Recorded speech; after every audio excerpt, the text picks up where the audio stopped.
And here we are for another episode of Clone Wars Conversations. So if you've not joined us before, this is the show where myself, Maff, Dave, and occasionally Megan go through every episode of Star Wars The Clone Wars from 2008. So we are currently on season 3 and we're doing it in parts. So we're doing season 3, part 1, which is essentially episodes 1 to 11. And this series is called Secrets Revealed, which is interesting. But yeah, we're joining us for at least a part of the podcast is Megan. How are you doing, Megan? What did you think of this season, just very brief as a whole, for what you've watched so far? Yeah, I enjoyed it. It was fine.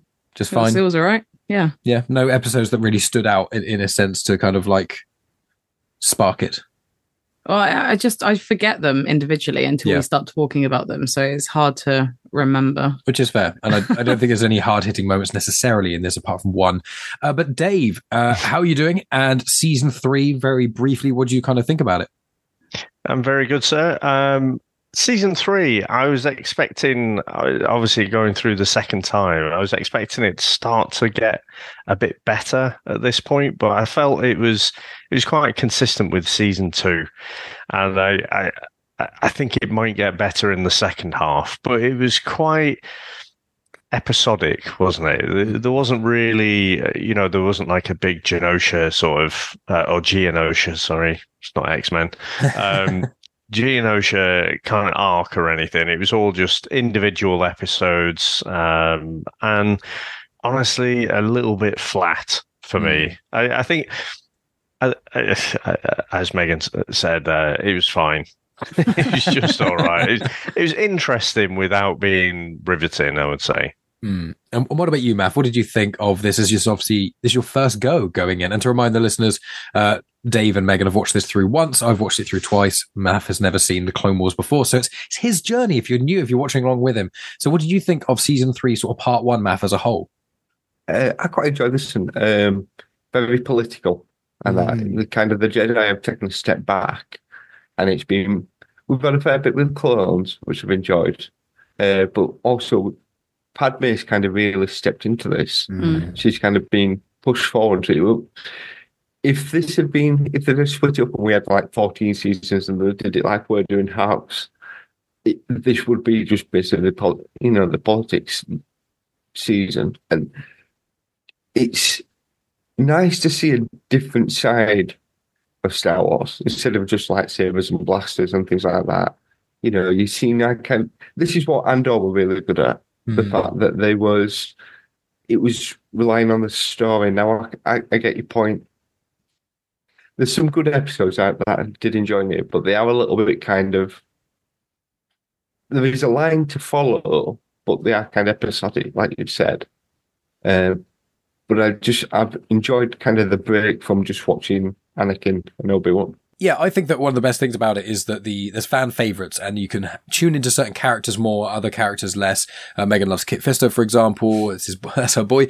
And it's one of those things where it makes the show more complex in a lot of ways because it makes it uneven, but it also makes it more complex. There's certain episodes that really stand out as good episodes, but in the ordering of things maybe don't work as well. And there's one episode here that really messes with the order and it frustrates me. And it's just before the finale of season 1 of the Clone Wars. And then the next episode is following that. It's in the middle with Cad Bane and stuff. It's really aggravating, but I think this starts strong. And at the end, when we get to part 2 of season 3, it's got 3 arcs that are held in very high regard. One of them is one of my favorite arcs ever. So it's going to be very exciting getting into that. But overall with this series, I want to quickly note as well on Disney Plus, something that Megan actually pointed out and found out is that Huttese, the language that the Hutts speak, in the subtitles on Disney Plus, it actually writes out the words. Yeah. So it's actually saying I don't think it's ever done that before. I think it's one of the first times that I've ever noticed it actually spelling out all of the other languages. Or rather, unless we've just not watched things with subtitles, but it's the first time that I've actually clocked it. See, I'm getting a bit older, and also when there's a lot of background noise, if everyone's talking, I always have subtitles on, so I'm just used to it. And it does call Huttese, and then it says what they've kind of said. And that, now, whether it's always done that or whether I've just subconsciously noticed it as well myself. Because I feel like it was always speaks Huttese. Yeah. Do you know, like when they're actually speaking in Huttese, it says speaks Huttese. This is the first time that I've actually noticed it using words for the language. It's interesting. So that's just one little thing I want to point out. But can I also ask? Go ahead. Now, did you notice a difference in the quality of the animation halfway through? Yeah, in specific episodes, you and I noticed our 2D2 when it gets cleaned. C-3PO was really shiny. The light was shining off of him really nicely when he went to the spa. When R2 went to the spa, in that scene, 3PO had the shine. But actually, Ahsoka's model changes in episode 10, or 11 actually might be. It's 10, sorry, yeah. And she's wearing the same outfit she's wearing in the Mandalorian flashbacks. Not Mandalorian, the Ahsoka flashbacks. With Anakin. They kind of got rid of the boot. It's like she's grown up all of a sudden. It's like she'd aged a couple of years. Yes. And there was just a difference in the model, and I kind of thought, and I went back an episode and watched and thought, yeah, there's definitely, I don't know whether it's just the animation or just the model, but there was definitely something different after episode 10. Yeah, definitely. It's and I think you see that a lot more in season 4, but it is interesting because one of the things I was going to mention when we get there is actually the season break was after season 10. So it was actually season 1 to 10. Season 10. Sorry, episode 10.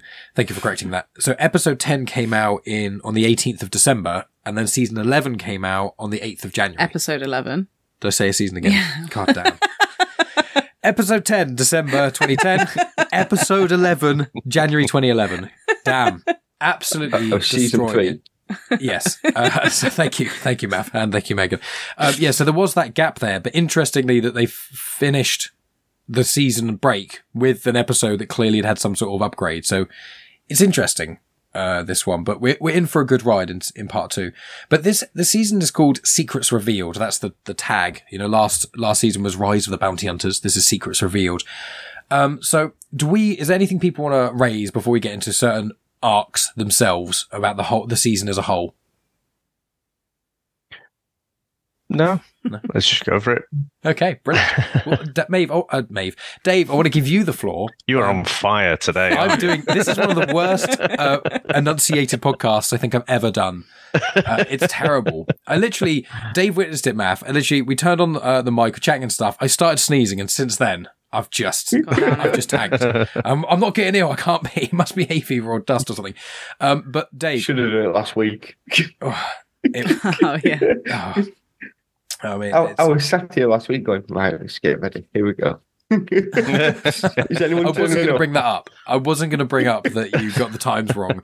Wasn't going to embarrass you like that. He was just super keen to talk about Star Wars. Even though now you've been a week away from it. So, but yeah, I want to give the mic to Dave because you are a resident clone enthusiast. So I really like the clones. I think the clones are cool, but you seem to really connect with the episodes about the clones. And this one is one that Megan also very much remembered. My boy. Your boy.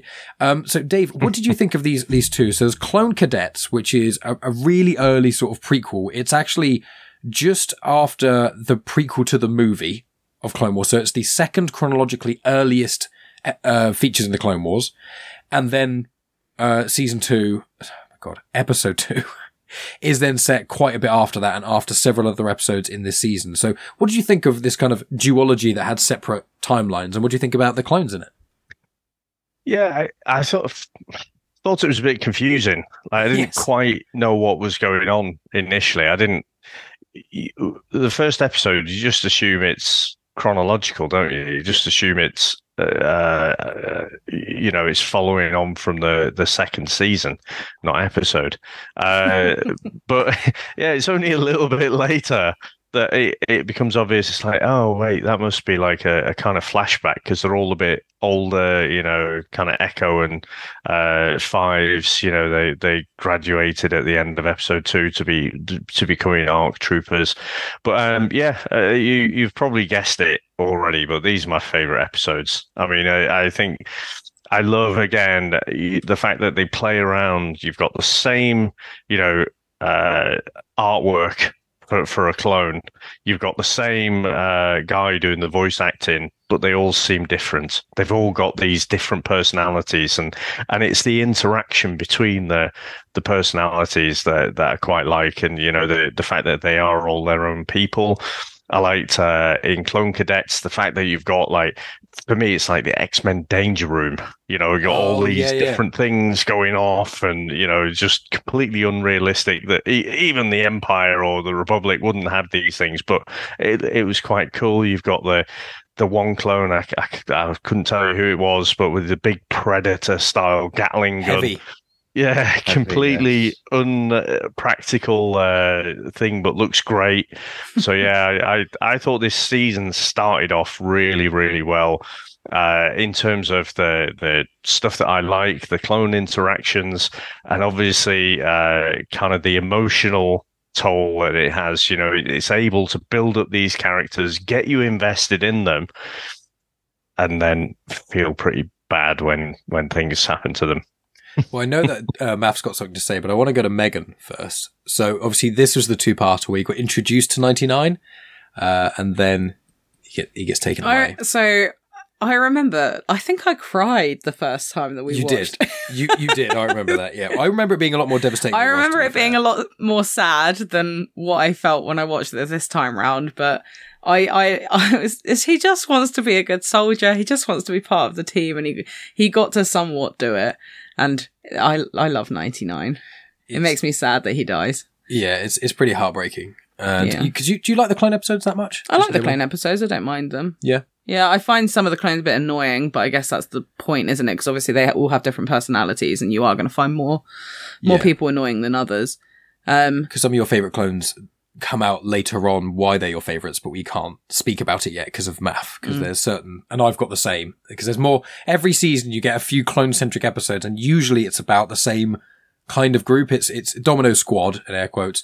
It's Fives, it's Heavy, it's Echo, but, we saw Heavy, he died in season 1 of the Clone Wars. I think it was the Rookies episode, it might have been, or might be one of the subsequent ones, but you do get to see them, but it is so scattered it's hard to focus on. But Maff, where this was your first watch, how did you experience these 2 clone episodes? And what do you think about the lore with, like, Shark T training them? Like, what was your kind of experience with this as a whole? I like the fact that, again, they're all clones, but they're so different. And the fact you've got, like, I can't remember what the best squad was, but they were, like, all kind of you really Bravo regimented. Squad, I think. Yeah, and then, but then you've got the Domino Squad who were just a complete mess. And that. One thing before, Cut Up, is that the deserter? Yes, I believe. Yes. I believe Cut Up is. Yeah, I'll double check that. But I've got a little. Because he's called Cutting the Deserter. Yes, it was because Cut Up was because he was always making jokes and things like that about it. But I think Cut Up was because I've got certain notes about certain clone troopers, but I'm always like, there's the occasional one I forget because there's so many. I remember Deserter, he was called Cut. And I'm thinking, I'm sure he's... Oh, no, because I think he called himself Cut because he cut and run.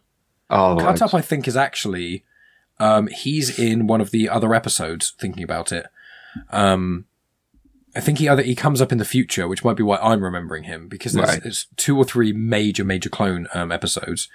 No, he was in Rookies. So yeah, he was in the Rookies episode as well. So that's probably where you recognise his name from. There's that many of them.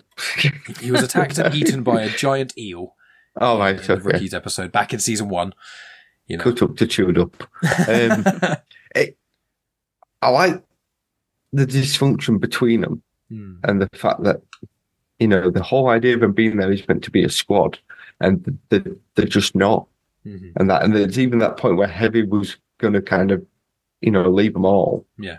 And then he's pointed out, look, I think it was 99 is like saying, look, 99 is so important to the episodes because he's that kind of angel on your shoulder, kind of, telling him the right way to do these things. And look, if he'd have been given the option and the ability to do, they don't explain what was he just like one of the first clones and it just didn't work. Well, they call him. They say he's just part of a bad batch, And the Bad Batch, as you may have seen from just being loosely in the Star Wars fandom and some of the content I've mentioned, the Bad Batch are a group of sort of experimental clones that have certain abilities that come in it much later on. And then there's the series called The Bad Batch, which is then focusing on them. Is that why they all look different then? Mm-hmm. Yes. And it very loosely tells you why in an episode of the Clone Wars. I've avoided anything about the Bad Batch because I thought we'll probably tackle that further down the line. I think that's next, yeah. Then probably Revenge of the Sith, and then probably Tales of the Jedi and Bad Batch, I think is what we'll kind of do. Probably. Yeah. We'll see. We'll see what comes up, you know. Only loads. There's only loads to watch. Keep us going for a while. But yeah, I just say I do like that, you know, that interaction, that kind of, you know, you can make it, and is it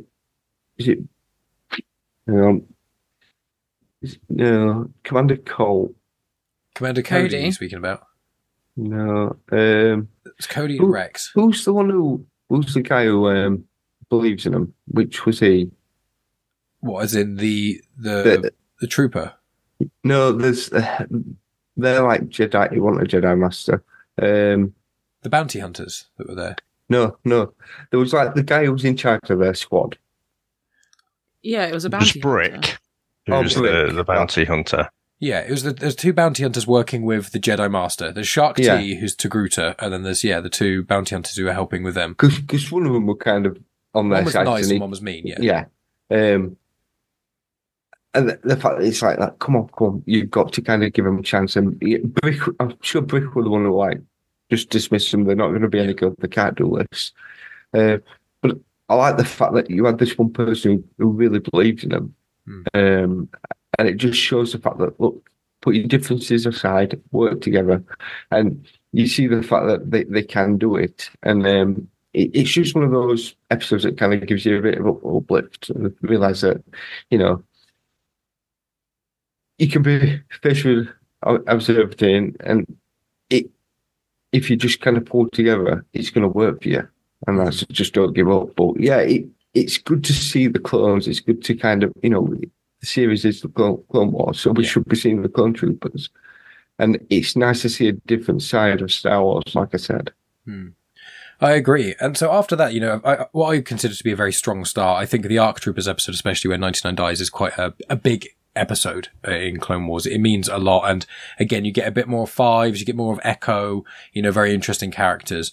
And then the kind of unevenness kind of... Can I just cut in? I have to say, one of the other things that I love, because I usually like to make an 80s or 90s reference, but Brick, for me, is a prick.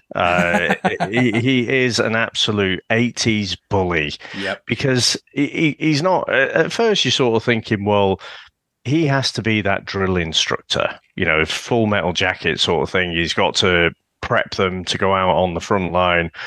But then he does that 80s bully thing, which is not just, I want to see these guys fail. I'm going to remove all the safety protocols and the ascension cables and everything. So they have to be the best group that has ever been in order to just qualify. It's like, oh yeah, 80s bully. I love it. It is true. It's interesting that the Jedi use those tactics to try and, you know, to employ bounty hunters. I suppose the template is a bounty hunter. So I guess, you know, and the Jedi, they're thinly spread. So I suppose there are reasons to use it, but it does allow for those kind of situations. My only issue that I think is intentionally left vague because it's hard to explain it. They confirm there are millions of clone troopers, millions. And you watch in other episodes, like how many clone troopers get killed constantly, especially the movie and things, swaths of them. And if you're testing only a squad at a time, which is what, 5, I think, or 6? Yeah, but I imagine there's not just that one. There were several squads at one. There'll be lots of different. But you're thinking millions, right? Okay. In a day, how many could you see? Yeah, but don't they have more than one establishment? That's what I'd be interested to see if you've got. Is that set on Kamino? Yeah. Oh, it is. It's Kamino. It's Taposa City or something it's called. I mean, Kamino's quite big, isn't it? There are lots of separate little pods. I think so. I think there are, but it's quite hard to comprehend. There's millions, and then every shot you see of it is just a few little discs, which is my only sort of qualm. But I really like Kamino. I think all the episodes around there are cool, and there's other content as well which tackles Kamino that's really interesting. Thoroughly enjoyed that. It's like when you look in the Senate and you obviously see the Emperor and a couple of little pods, but there's hundreds and hundreds of pods there. You never actually see the ones at the bottom. They always seem to be kind of on the same level. It's strange that. But there's so many of them. I think it's that kind of, you're just seeing a small part of what the bigger outcome is. And that there's probably, hundreds and hundreds of these, bounty hunters and, Jedi's kind of jumping between facilities to train them all to get back out just to get shot. Yeah, or maybe it's just one of those things where normally they only get tested once or twice, and that's it. The start and the end of this kind of training program. Maybe it's like a 1 week intensive course. Yeah, could be. Can you hold a gun? Off you go. The bigger the gun, the better. Yeah. But with this season, so I thought that start fantastic, and then we get into some weird pacing. As I think Dave said, there's no really big episodes and things. There's Supply Lines is a one-off. Sphere of Influence is a one-off, but actually is set before the next kind of few episodes. Then there's a two-parter. Then it's a one-off. Then it's a 2 episodes, which are then actually form a trilogy with an older episode, which is the season finale of season 1. And then you've got 2 one-off episodes again. So I want to ask you, Maff, first, actually, because you, Maff, seem to have been the one that has been enjoying the standalone episodes slightly more than the rest of us in general. There have been some really good one-offs. I know Dave especially likes the Deserter episode. But I recall, I think, from at least our previous discussions on season 2, there were quite a few standout episodes which you agreed were almost filler. They were inconsequential in some ways, but you did really enjoy them. So I wondered if you felt the same in this season, if these couple of one-off episodes were your favourite parts of this season, or if it's the two-parters. I think it's one of those things although it is a bit like a monster of the week kind of thing, because you're just getting little pockets, it's expanding the universe. I think that's where sometimes with Star Wars, you're very kind of narrow. You just kind of see from, the Jedi or the Sith maybe. Whereas this, you get to spend time with lots of we're seeing different races, we're seeing different species, races, but you're seeing different aspects, which I don't think you need it to be, a 3 or 4 episode arc and that, just to kind of, they do kind of all lead around. It does mess the time scale up sometimes, because you're like, it's like the episode with Zero, it's like, oh yes, this is from is it from the past actually, or are we in the future again now? It's poor planning, but at the same point, because you've kind of slotted it in between several different episodes, it doesn't feel too out of place. And that, you do feel like you're catching up on the story. But again, because they kind of jump around with the timeline a little bit, I think you forget that. It's like we said earlier with Ahsoka. Ahsoka obviously just seemed to grow up like she aged a couple of years. I won't be surprised if I get a couple more episodes into season 3 and I see her in, the boob tube again. And that, just kind of, she's de-aged again. But I can say that in season 3, part 2, there's 1 or 2 episodes that are out of order, and after that, it's all in the correct order, all the way up to series 7. Apart from there's 1 random episode in, I think, series 5 that happens halfway through the season, and it's the first episode, and that's it. Aside from that, it's all from here on. It's all nice and consistent, which is actually fine if it's like a flashback. Yeah, but sometimes they don't do it like a flashback, and that's where. Yeah, it's like, we just throw it in, and then you're sat there watching thinking, hang on a minute, this either hasn't happened or this has happened like last season. Well, I don't know why they don't say, at the start, before Zero the Hutt was taken out of prison. Stinky comes back. Yeah, we did see Stinky briefly, but it's still after the Clone Wars movie. No, I know it's after the Clone Wars movie. Just random. But, yeah. He's just there, and then it's not really mentioned again. But I do want to ask you, Megan, about this kind of structure of this, because with these episodes, you know, the kind of a lot of these being one-offs and things. Did you find that you liked them being one-offs because a lot of them focus on Padmé and stuff, or were you? And also, you quite like R2-D2 and 3PO. I love R2. So although the Evil Plans episode was 3PO in with that as well. Okay, but like certain standalone episodes do focus on more fringe characters, and do you generally like that more, or do you prefer it in more arcs? I do prefer arcs because I find that it can be very chop and change when it is just the one-off episodes. I must say I do like everything with Padmé in this series. It adds a lot to her character. Like, if you're just basing her off the films, she's a bit meh. She gets a bit shit.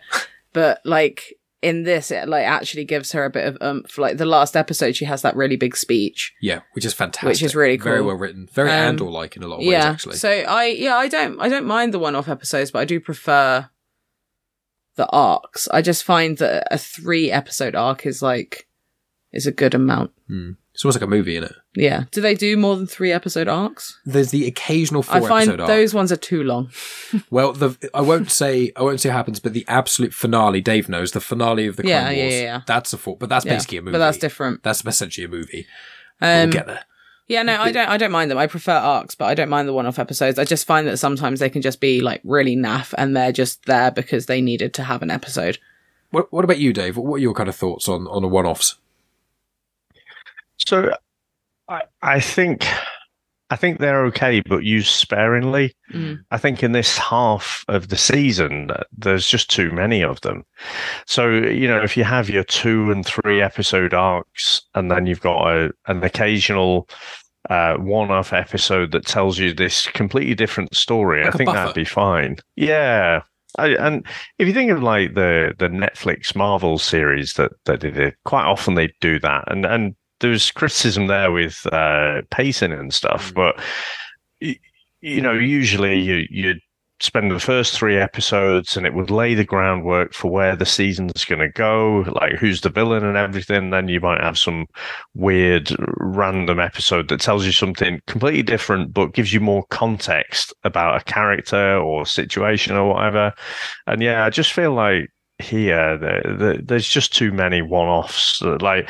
And I don't know what they're trying to say. I don't know what the overarching sort of theme of it is. I mean, Maff mentioned that, you know, it's politics, and it really is. I mean, you mentioned about supply lines being episode 3, but that plays with the very complex issue of kind of neutrality and giving aid and how that can be perceived politically. I thought it was interesting more than being completely riveted and invested in it.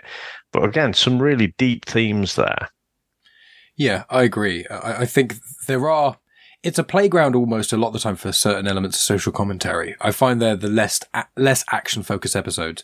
But I can tell you that in the next season, and this will be one of the last things I say because I don't want to spoil it for Maff too much, is the next season or the next half, of the season, it's 3-episode arc, 3-episode arc, 3-episode arc, 2-episode arc, finish. There's no one-offs, which makes it even weirder. Because you would think that even though they didn't do the mid-series break exactly where we're doing it, you know, as I said, it's actually episode 11, which is a one-off. Because we're watching it like Padmé's speech kind of finishes off and wraps up this half the season. But actually it started the next half the season, oddly enough. But I do find that, this season for me, this half, I would say is the weakest so far pacing wise. I think both halves of series 2 were good, not phenomenal, but they had a couple of, normally the arcs, you know, obviously the Geonosis one is a big one, which were really cool and really different. And I just find that these ones, they're quite short, and this is one of my least favorite, I think, parts. But I remember really liking season 3, and then I've looked at the next ones, I'm like, this is why coming up. So do we want to delve into, there's supply lines, which is the next one, which I think Dave already sort of touched upon. So is there anything else you want to add, Dave, before Maff and us delve into it? No, I just thought, again, it probably when this was made, you know, there weren't quite as many conflicts in the world, you know, big ones that were on our news screens and whatever. But I just found it really, really interesting. Obviously, they're vying for, sending aid down, aren't they? But then to Ryloth, to Ryloth, where the Twi'leks are fighting. Champs and Dula. Yeah, so but you're almost thinking, well, if you really want that neutrality, you don't want to balls it up, do you? You don't want to do something that's going to be perceived as being helping the other side. So again, I just found it really interesting, this one. What were you making? Do you remember? Because this was the episode where Champs and Dula's in it, and there's the chap on Master Di was on Ryloth, and it was set sort of before that Mace Windu arc. When they go down there. And I know the episode you're talking about. I just don't know where you're talking about in timeline wise. Well, I was just asking, like, how did you find it? Getting into it, and also did you like it very much? Did you find it was necessary? Because it's basically a prequel. Because the end of it is the Toydarian king. And he's like, I'll open peace talks. I'll open talks with Yoda about us Toydarian not being a neutral system anymore. But it's a prequel to that first ever episode of season 1. So did you find it was necessary? Because a lot of these are filling in plot holes. This is the problem. This is what I find with one-off episodes, is that they're always just filler. Yeah. A lot of the time they're just filler. That's why you always get the one-off episode with Jar Jar in it. And Jar Jar was in this one. He does the whole play balancing thing. Do you remember? I literally have in my notes, fuck's sake, it's Jar Jar. Yeah, no, I don't really remember it that much. Yeah. But like, I know the episode that you're talking about, because they're like, oh, we can't help them, but secretly help them. It's like, okay. What about you, Mav? What did you think of this one and the return of Jar Jar? I love Jar Jar. I'm sorry. I get the fact that every time Dave sees it, he wants to scratch his eyes out. Oh, God. But I do feel that the Clone Wars is making him better. And that I feel that he's not... He's still stupid. Fair enough. But it's like the bit when the ships were going past and he's like, oh, look at me. He made a fool of himself. And he put himself in an awkward situation, but he was doing the right thing. He was doing, and he's that bumbling fool. And I get the fact that people find him quite great in Dave, but he serves a purpose. It would be odd to have, let's say, put Anakin in that situation and all of a sudden start going, oh, look, I'm going to do some Jedi tricks. It wouldn't work. Whereas Jar Jar, he's that court jester. And that's the role he's playing, and it works. However jarring he is, and that it does work, and that I quite enjoy it. I do find it interesting. It's locked off into the fact that the Normoidian guy who's like, we're part of the Trade Federation, but we're not allied with the separatist Newt Gunray. Yeah, guy. But yeah, we're gonna close off all aid to you. So therefore, you're actually working against us. It seems like he's trying to play both sides, and that, but he's trying to be on the separatist side more than all else because he's obviously scared of Dooku and Grievous, and knowing that there's something else there. Does he know about the Emperor? No. The Trade Federation, none of them would know about the Emperor. The only ones that really know about the Emperor... It's the blue man. Yeah, there's Maz Armeda. He knows that Palpatine is Darth Sidious. Yeah. I'm fairly certain. He's in the end episode quite a bit. There's Sly Moore, who's only really seen in the films and the Darth Vader 2020 comics. And... Count Dooku? Count Dooku definitely does, yeah. And then there's one or two other advisors. I think he has a small collection. There's someone in Return of the Jedi, I think it is, there's a group of like old men who leave a room that Palpatine is in at one point, and one of them appears at one point in one of these or something that I loosely remember. There's maybe 10 people alive, I'd say, ish, that know that Palpatine is actually Darth Sidious. Newt Gunray, the Trade Federation, none of them do. None of his political Are they aware that I don't even think Grievous does, to be honest with you. Are they aware there's the Emperor? Yes. That there's someone above. Yeah, because Newt Gunray in Phantom Menace, he directly reported to the Emperor. Yeah, they talk to the Emperor. They just don't know that it's Palps. Yeah. They do, when they do the blockade of Naboo, that's why Darth Sidious, he tells them to do it, and that's how he's like, the blockade will succeed, I control the Senate, all that rubbish in Phantom Menace. But yeah, people know that there's a Sith Lord Emperor thing. The Jedi don't really know much about them, but suspect heavily, and then a very, very small collection of people on the Separatist side know that well, some on the Separatist side, some on the Republic side know about Palpatine. But that last episode really shows like the chess piece, the chess game that Palpatine is playing, like beyond everyone.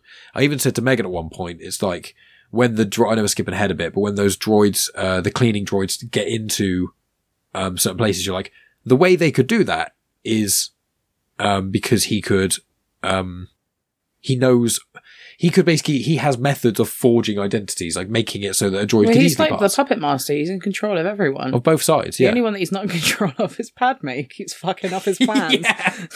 Which is why she's so cool. True hero. Yeah, exactly. Supply lines... Go ahead, sorry. I'm sorry to skip back an episode. Dude, go ahead. But Ventress, we haven't mentioned. We seem to always skip over Ventress quite often. Next season we won't be. And she did return, and we don't know how. Yeah, next season you won't be able to skip over Ventress. I'll say that. But there's a brutal thing in the end of the episode where she force chokes one of the clone troopers, pulls him towards her, and impales him, and then kisses him on the cheek. Oh yeah. And I just thought, that's cold. That is so cool. That's the kind of thing an 80s action hero, like an assassin would do, you know, like a Black Widow almost. And that's when you're like, this is a kids program. Yeah. You know, we just skip over genocide and things like that. Don't worry about it.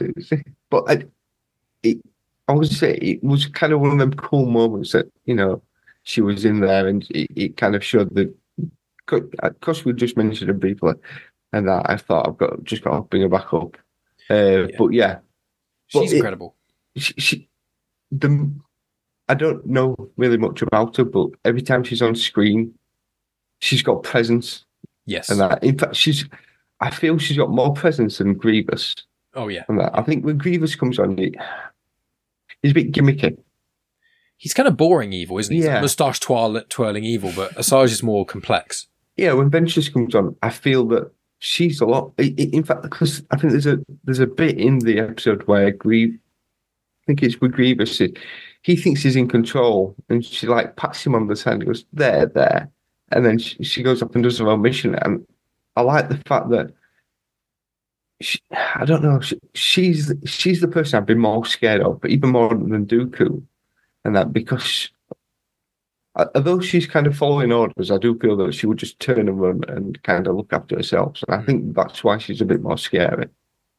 But back to supply lines. No, but Ventress. The points about Ventress are very good, and I will say that the next season we get to hear a bit about Ventress. So, and that's one of the reasons I'm very excited. She is one of my favorite characters in Clone Wars, I'd say. There's more to go.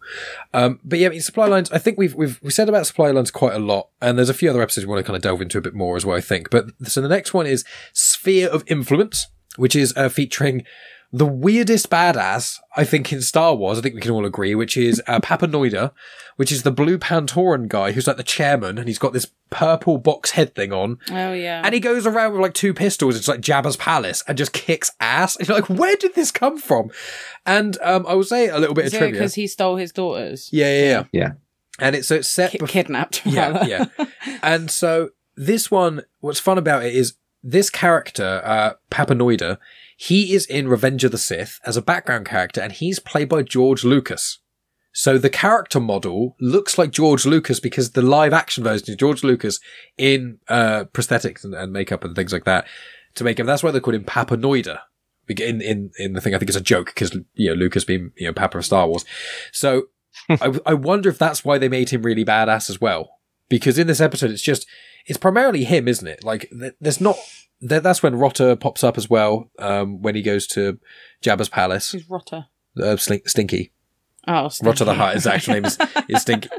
But like, Maff, we'll go to you first. Did you have any thoughts about the Pantorans and this kind of episode? And there's Senator Chuchi, who she I like up. Chuchi. She was from the one of your favourite episodes. Planet. Yeah, you really liked that episode, didn't you? Yeah, so did when you like she popped up.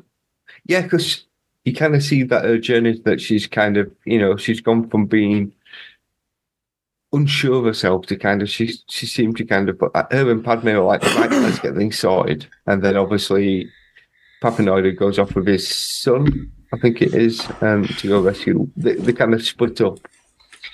But I like to see, again, we're seeing returning characters, so it's good to kind of think, right, I know who these are. It's good to kind of see him back. Greedo. Yes. He appears in it as well, which I thought. Now, I might have to have my Star Wars badge here, but is Greedo who Han shoots? Yes. McClunky. Yes.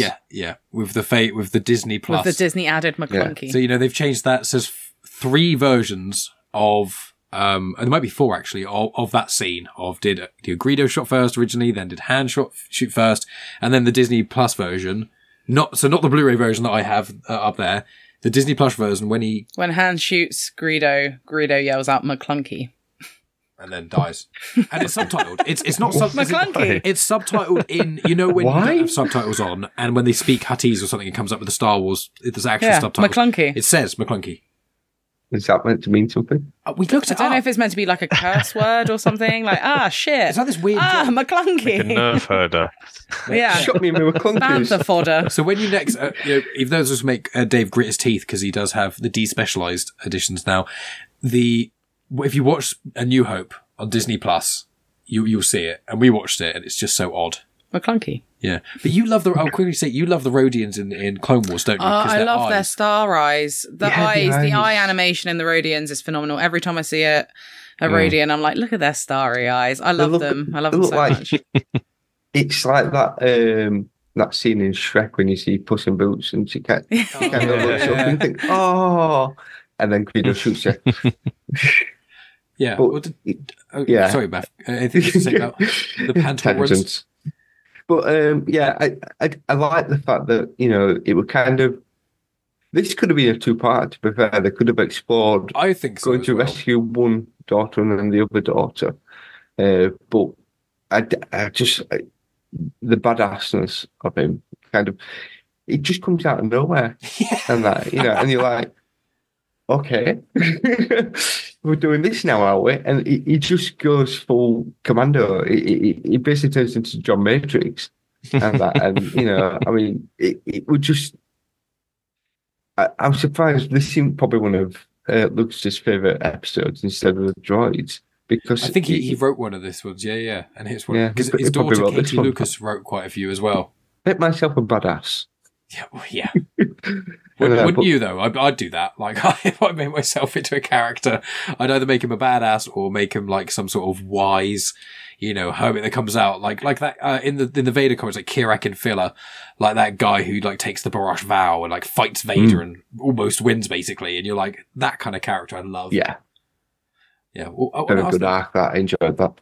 Dave, do you have thoughts about this with the Pantorans, Senator Chuchi, and the badassness of Papa Noida? I just felt like the whole episode was an excuse to go to Tatooine again. This little insignificant planet. I do love to go to Tatooine. You love it, Dave. This little insignificant planet on the Outer Rim sees a lot of action, doesn't it? So, yeah, I've got my notes here that I just wasn't really sure about the episode, but yeah, he was a badass, but I didn't really care. Like with the clones, I can meet someone like 99 and suddenly you care about him. And then, but with Papa Noida. Yeah, just, it seemed a bit weird. And I was just like confused. Like, what is the point in this? Who is this guy who I'm never going to see again, probably? I don't think he does come up. I think it's one more episode he pops up in. But I can tell you one, and when we rewatch Revenge of the Sith as well, maybe watch the Mandalore cut as well, that'd be fun. But what we'll do, I was going to mention is Seth Green, oddly enough, voices the son. So Seth Green of, Oz. Oz from Buffy the Vampire Slayer, people know from, Family Guy. Family Guy. Yeah, a lot of those, things. So that's fun. Shall we move on to the Corruption and the Academy? So these are the 2 Mandalorian episodes of this half. The first one is again Padmé and Satine, and the second one is about Ahsoka and a group of cadets that go out and find like poison and stuff. So Megan, I'll start with you because you aren't the biggest fan of Satine. I'm not fussed by her. The Duchess. I think she's a bit of a bitch. Like, I just think she's a bit mean. Like she's quite horrible to Obi-Wan and a lot of the time. Obi-Wan, I know. She's just like, she'll be like really nice one second, and then one person will disagree with her, and then she'll snap back, and I'm just like, all right, Jesus. I'm not that fussed by Satine at the moment. But this episode is kind of linked to what Maff said earlier, that the previous episode could have been split into two. I find that that's why I don't like one-off episodes, is that they all feel very rushed. Yeah. Like, it always feels like, oh, this thing's happened. Oh no, what are we going to do? Aha, we found a solution. End of problem. Solved. And it happens quite a lot in this series because it is predominantly one-off episodes, and the same thing happens in this episode. Like, they're like, oh no, Ahsoka's teaching us a thing, how to like resolve our issues. Let's go out and try and save the world. Oh no, what are we going to do? Oh, we've managed to resolve it. Yeah, because in the first one, it's the kids drinking diluted water, the poison stuff that dilutes the tea, and Padmé and Satine go undercover to. Yeah, so I'm mixing up two episodes. And then at the end of it, they burn the warehouse, which I think is so over the top for no reason. Are they back-to-back episodes? Yeah. Oh, right, okay. That's why I'm merging them. Following that, then Satine asks Ahsoka to teach a class, and then because she suspects there's other corruption going on, and then that's when they find out Almec. It's always like, when the situation gets resolved, Satine's always like, yes, I thought that was the problem. That's why I asked you here. And I'm just like, oh, so you knew it was happening all along, did you, Satine? It's like, come on. I don't know. I just don't like her. I am not fussed by Satine. But do you like the episodes on Mandalore as the culture itself? Yeah, I like Mandalore episodes. I like going to Mandalore. I'm not fussed by Satine as a ruler. I just think, obviously, I believe in pacifism because I don't want war to happen, but I think it goes past a certain point of being able to actually work, and how, like, rigid she is on this, I find a little bit tiresome. And I think you connect with Padmé more on some her levels of her politics, because she is very much like anti-war. I don't want to do this. I don't want. But then she'll whack a gun out and she'll protect herself. She has agency to her own character. All the time. Whereas Satine, I find she's like, where are my guards? Like, she needs someone there to be of assistance. There's one episode where she gets a gun out and she's about to protect herself, and then she's like horrified at herself for even before Anakin, stabs that guy through the chest. Yeah, and he's like, I'll blow everything up. Obi-Wan, you can't kill me, and you can't kill me. And Anakin's like, I'll do it. Yeah. Boom. I'll do it willingly. Yeah, it is. So Dave and Maff. So let's go. Dave, do you want to go first with your opinions on the Mandalore sort of two-parters? Any thoughts on what's been said? Yeah, again, slightly interesting without being riveting at all. I do feel like it does, again, play around with that issue of neutrality, because she is trying to be neutral, but it's very difficult when you're in the context of this massive war. And I think the Academy gets more into it, doesn't it, with the black market stuff. So I felt like the Academy was better. The corruption episode felt like it really could be one of those after-school specials or something like that. It felt like it might sound ridiculous, but it felt like a kid's animated show without all the deep themes and everything. Whereas the Academy felt like that grown-up side again, looking at the politics of it all.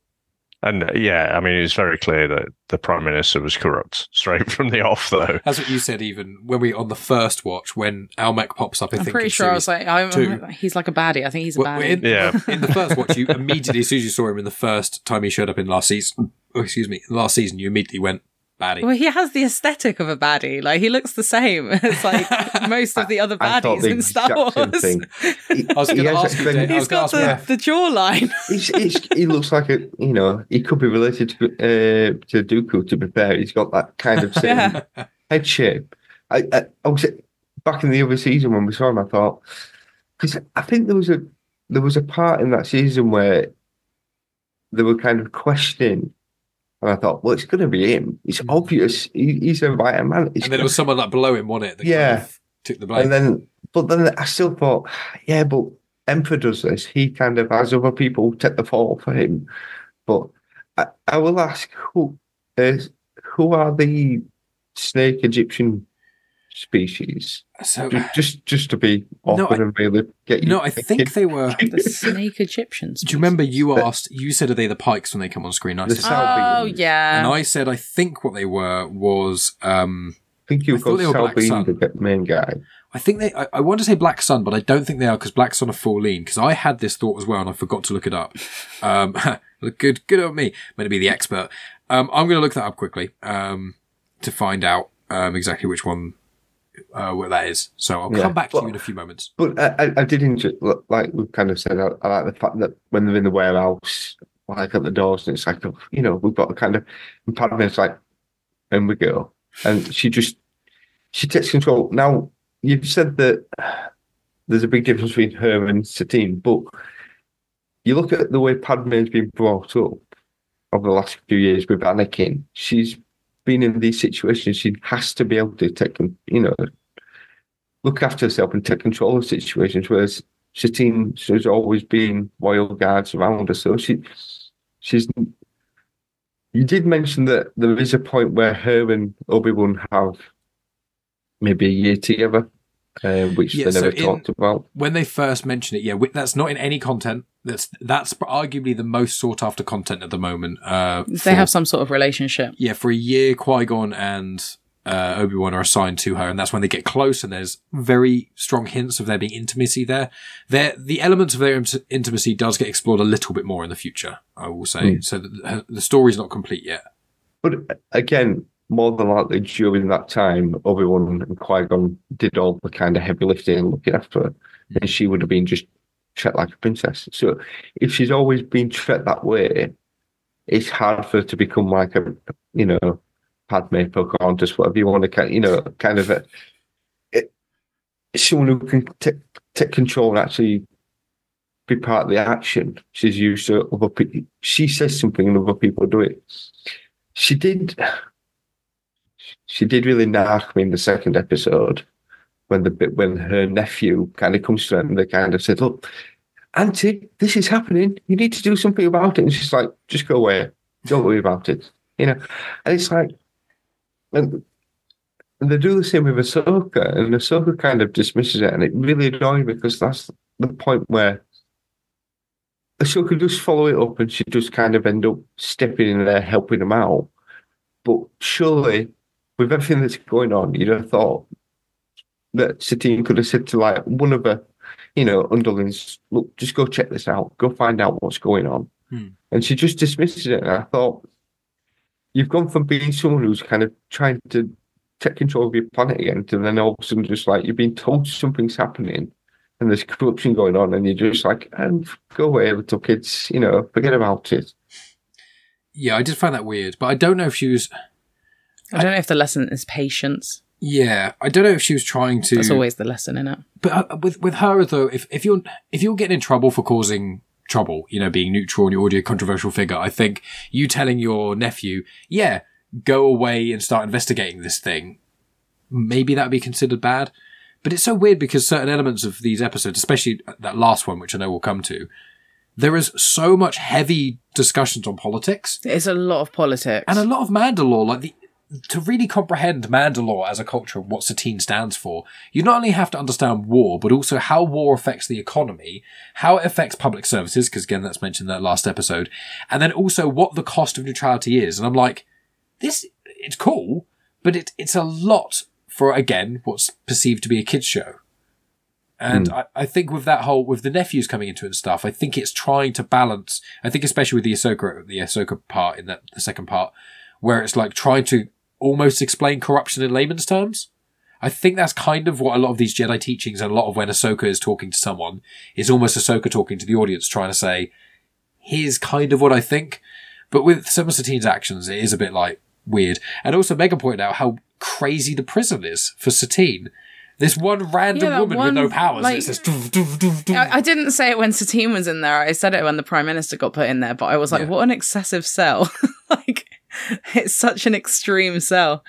Yeah, it's nuts. Well, I suppose if the thing is, if they, because Ahsoka has to give a lightsaber up, and then the only weapons they're meant to have are them shields and them the spears. So I suppose if that's the only way they can kind of, if anyone does attack, they need that extra security, I suppose, to keep this, this badass senator. I will say, anyone watching the video, I'm sorry, but who saw me looking down so much then, apologies. I finally found the type, the one of the smuggler people from... We all knew you were going to be searching for that species. That's it. I've got it. So he's a Moogan. That's why I do it. I'm sorry, he's a Moogan. A Moogan? Moogan. That's a great name. His name Moogan. is Tiva, and he's from the planet of Mooga. And he's just a Moogan male smuggler. Even though he wore like quite something that looks maybe reminiscent of Egyptian, looks quite fancy, he does appear in future episodes. The same character, actually. Yeah, the Tiva, the Moogan. He appears in an episode in season 4, so we will see him eventually again. I think with more stuff to him. But yeah, sorry, Maff. Interjected. No, I do see certain, some of the species. I think, let's make a note and just ask Mike this, just to kind of make him obviously go, hang on. And see you scrabble. In the later seasons, I think I know a bit more. I remember, because I remember more about the later seasons, because I think that's when it really starts to connect with the canon a bit more. Because these, up to season 6, it was still that weird middle ground of it's like before the canon reset. So it was kind of trying to connect with Legends while also not. Is this before Disney? Yes. Yeah, so Disney took over just before Rebels came out. So Disney took over, it cancelled season 6 of Clone Wars, which was the first reason why everyone who loved Star Wars immediately hated Disney, because they stopped the production of Clone Wars. And then they started up Rebels as the Disney stuff was kind of going on. And then season 7 of Clone Wars came out after Rebels finished. So when we watch season 6 of Clone Wars and then you watch season 7, the animation jump up is about 7 years ahead. It's just this big jump. Here's a few quid just to up that a little bit. I'm gonna prep you. Right. Always sing. What is she? We looked at this. I asked Mike the other day about the weird little antenna. I was like, what is that? Mike was like, I think all of her species have it, but he didn't know. It was a cybernetic I wonder if that like an android kind of cybernetic part of it, or whether that's part of a species, or... I think it's both. I think it's the species has it, but it's kind of like a cybernetic thing. So she is a Paladuvan. I almost said Palanuic, but that's Cy Snootles. Palanuic is, the long nose. Same made up words. The long nose thing. Well, yeah, all words are made up. Yeah, every word's made up. You're made up. All words are made up, Megan. Okay. Paladuvan, Aura Singh, and she was killed by Tobias Beckett in a off-screen mentioned in Solo for no real reason. I don't know why. It's quite upsetting because she's such a cool character. But yeah, she had I think her species, but it often has this thing which is called a Renorm, which is a biocomputer that lets her track multiple threats simultaneously and line them up with sniper fire, and it had a built-in comm antenna. So there you go. Don't know why, but she does. Her character design. But that leads us to Assassin, which is the next episode, which is another one-off, which is where Ahsoka keeps having a lot of visions. And I love episodes of Force visiony stuff, but this to me felt a little bit like an episode of That's So Raven, the Disney show. I don't know if you got those vibes, Megan, because I know that was a show of our youth. Not until you said it. That's really funny. Her trying to prevent something happening, and then her kind of almost causing it in some ways, but not quite. But again, this season, I know the second half of the season isn't quite as Padmé heavy, but she is in loads of these episodes, like either mentioned briefly or actively involved in quite a few of them. And I'm not saying there's a problem with that, but I think this is Padmé's season to really show off how cool she is, and a lot of her time with Ahsoka as well, both of their kind of connections. So, Dave, what did you think of Assassin with Aura Singh, the Force visiony stuff? Because I know you're not as much of a fan when they explain Force stuff, but I don't know, do you like the Force vision element?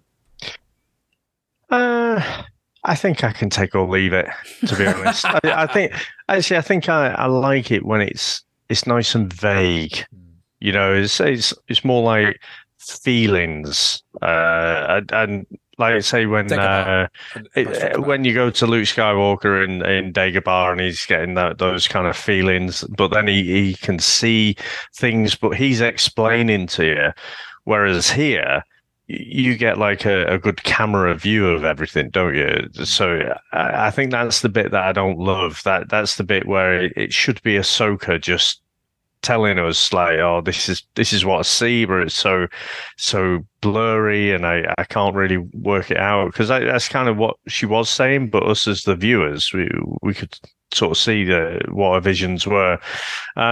The thing that jumped out to me about the assassin episode, though, was, I mean, Ahsoka saves Padmé initially, and Anakin is there and just seems pretty chill about it. By this point, I think she's been attempted to assassinate so many times. Oh, it's just another Padmé assassination. Oh, well. But normally, I mean, he'd go bonkers, wouldn't he? You know, that would be his character. He would want to do everything himself. But he's like, yeah, Ahsoka, knock yourself out, see if you can, find these people. So it just seemed weird to me. And then, you get Zero, who gives this, he gets caught out, and then he gives this weird Scooby-Doo sort of confession where it's just like, yeah, it was me, So yeah, I thought it was okay this episode, but wasn't great. I do quite like Aura Singh. I think she's an interesting assassin character.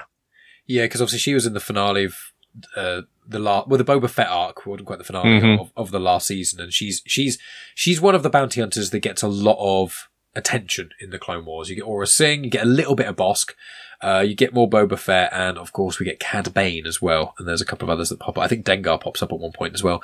But Megan, what do you think of the Force vision-y stuff? I just thought it was a bit too much of it. That's Sotano. It was just that's Sotano. It was a bit too on the nose, really. I found it quite obvious. Like when it was like, I don't know where she could be hiding, and I'm like, she's in an air vent, clearly, very obviously. Yeah, I mean, you literally see her go through an air vent in the vision. She's like, I don't know where she could be hiding in this room. It's like, what? Yeah, it's just very predictable. Obviously, that Padmé's not going to get killed. She's not going to get killed. You know that nothing truly bad is going to happen to Padmé. So shoulder shot. She got shot in the shoulder, but nothing really bad's going to happen to her. So there's no real do you know tension. what I mean? There's no real thing to bite into. It should be a different senator. It should be someone we didn't know about. That would have been... Yeah, because then it increases the risk, because you don't know what's going to happen to the senator. Because Padmé's friends have been in danger or killed before, and it would be quite cool to have it happens in this series. Yeah, well, that's true. Yeah, it does. Yeah. It happens in the final... Is it the final episode? Yeah, I think so. But it no, does. Second to final? I don't remember. It happens in the last couple of episodes. It does. But Maff, what did you think about the Force Vision stuff and Aura Singh? Any thoughts? I think kind of what you guys said, the fact that if it had been a bit more kind of, because we see it so clearly, like say, she's in an air vent. There were several things they could have done. They've got force fields, stick her behind a force field. And that, I'm sure everyone in there listening to the speech would understand the fact that, that just there's been an attempt on her life, so we're putting this up, and that.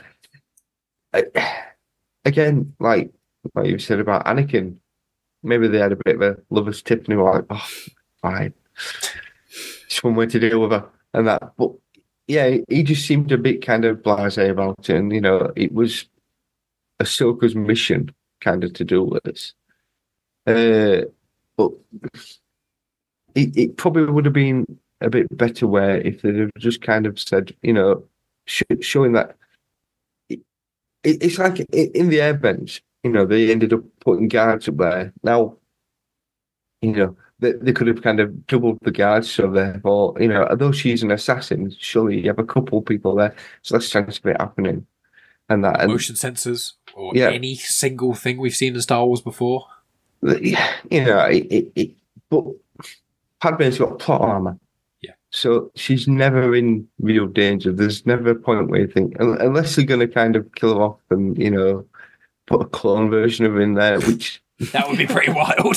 That would be nuts. I can assure you nothing quite that crazy happens in Clone Wars, Maff. That's a bit too much of a major character dying and being replaced by a clone.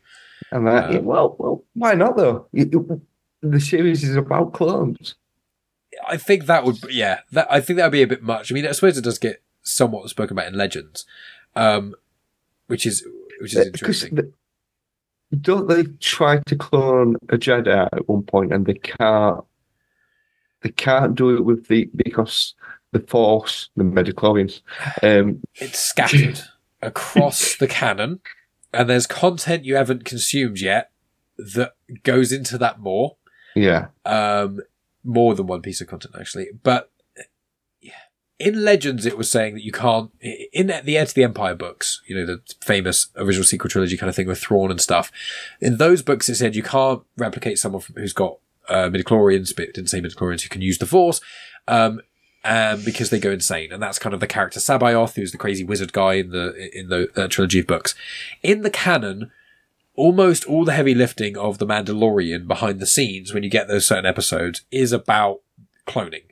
Is about trying to basically clone Palpatine. That's the Mandoverse. A lot of it is around that. A lot of season 2 of Mandalorian and season 3 focused on that element. In the Clone Wars series, it goes into more about cloning in this series, in the Clone Wars series as well. In the Clone Wars and the other series you haven't watched yet, there are whole storylines specifically about cloning people who aren't Jango Fett. And It delves a lot more into it. But the short answer is, at the moment, it's unclear.